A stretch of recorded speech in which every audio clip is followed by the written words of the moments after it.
Arabia is the implementer. We do have a consortium of congressmen led by Senator Chris Murphy, who has spoken out against U.S. complicity in the atrocities in Yemen and sponsored a bill calling for ban on arms sales. This is very welcome. He's been supported by colleagues like Mark Pocan, Ted Lieu, Bernie Sanders, Mike Lee. And it's a bipartisan group, and Rand Paul and some others are trying to promote this. And this is an admirable effort that peace movements can get behind. One thing missing in the rhetoric of these congressmen is an attempt to explain the motives underlying American policy towards Saudi Arabia and Yemen. And I'll finish my talk by addressing that.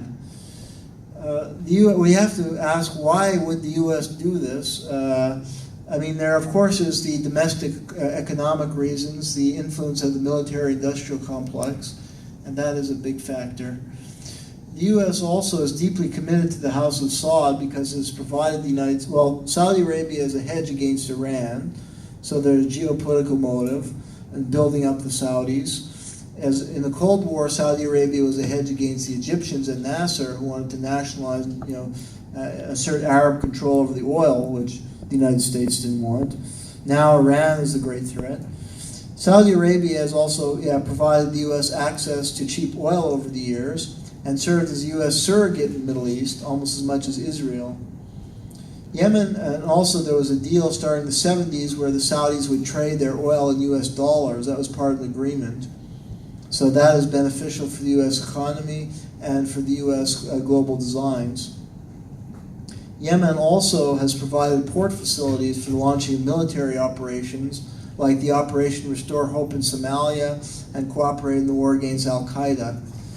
It also sits atop considerable mineral wealth, including copper, nickel, lead, and petroleum reserves, which U.S. companies like Hunt Oil and ConocoPhillips and other foreign interests, including wealthy power brokers in Saudi Arabia, UAE, and Qatar, have sought to exploit. In 1981, George H.W. Bush visited North Yemen to secure a concession for Oklahoma-based Hunt Oil, which was then given access to other fields. They're going to tap into a massive Jurassic Rift, the Marab-Shabwa-Graben Basin, with at least 6 billion barrels of oil, extending into the Red Sea via the Aden Gulf and into what was then the unified Somalia.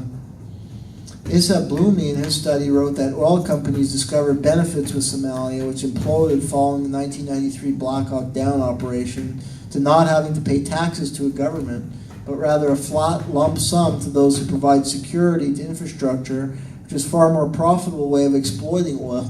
So these special interests, like the mercenaries and oil companies, may not be bothered by the implosion of Yemen, and they actually prefer the Somalia, because that's the path Yemen is heading towards, complete disintegration, much like Somalia.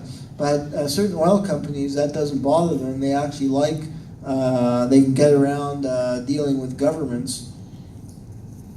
They can pay just militias and others to protect their interests. So the dismemberment of Yemen may be welcomed by certain special interest groups like oil companies and mercenary groups that, unfortunately, through the corruption of money in our political system, increasingly can interject money into political parties and candidates who may do their bidding and may not be bothered by the instability in these kind of countries that's generated by military intervention. Another hidden, unstated motive, this is not discussed at all in the media, is that the United States covets the strategic island of Socotra, which is shown on the map, and I have some slides at the end I'll show. It's a wildlife preserve and World Heritage Site with 50,000 inhabitants, located 380 kilometers off the coast of Yemen and 80 kilometers off the Horn of Africa. Alfred Thayer Mahan, in his 1890 book, The Influence of Sea Power Upon History, pointed out that whoever attains maritime supremacy in the Indian Ocean would be a prominent player in the international sea. Socotra's strategic waterway links the Mediterranean to South Asia and the Far East through the Suez Canal, the Red Sea, and Gulf of Aden. It serves as a major strategic transit point for the shipment of oil as well as China's exports to Western Europe. The pristine island, a third of whose flora and fauna cannot be found anywhere else on the planet, is located just 3,000 kilometers from the U.S. naval base at Diego Garcia. one of America's largest overseas military facilities, which was acquired during the Cold War by expelling the local Chagosian population. During the Cold War, the Soviet Union had access to Socotra as a base, and Russia still allegedly covets access to the island today.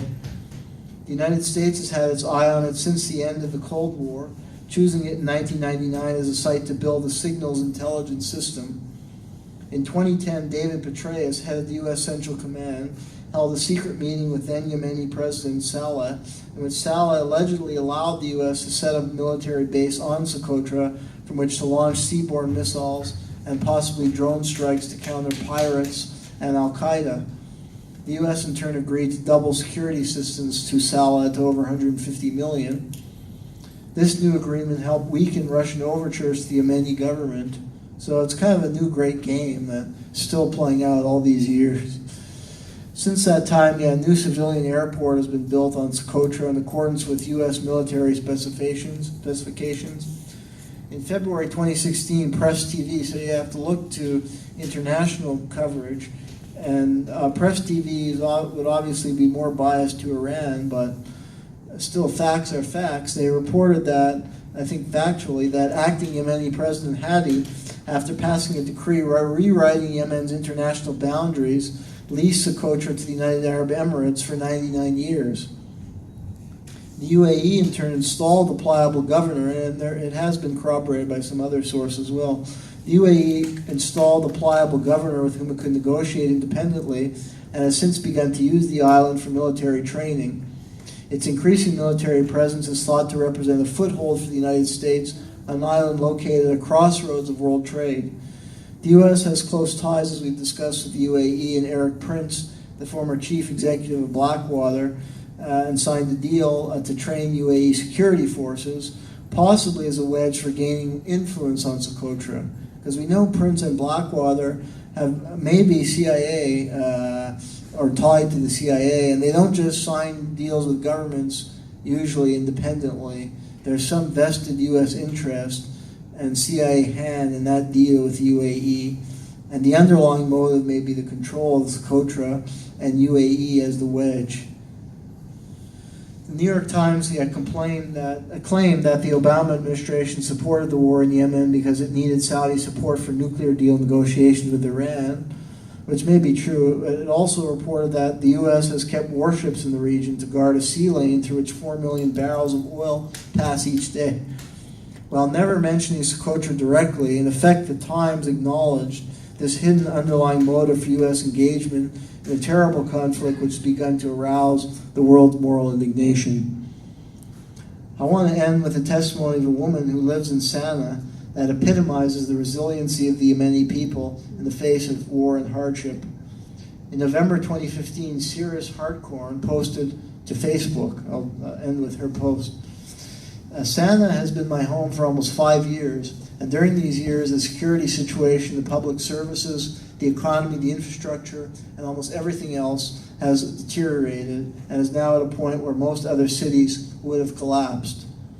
Yet Sana'a is still going strong despite the absence of government, the daily airstrikes, the frequent terrorist attacks, the spread of arms, the control by rebels who act without accountability, and the complete breakdown of infrastructure.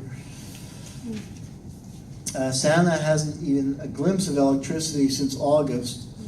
There is no city water available. The price of cooking gas has gone from about $7 up to sometimes $70 for a canister. The food prices have increased. The kilometer-long queues outside the fuel stations have disappeared because whatever little fuel was there is now gone. Yet in this harsh reality, people in Sana'a never complain because they know that in other parts of the country, people are worse off. And in the midst of their harsh reality, communities and neighbors and strangers gather to help each other.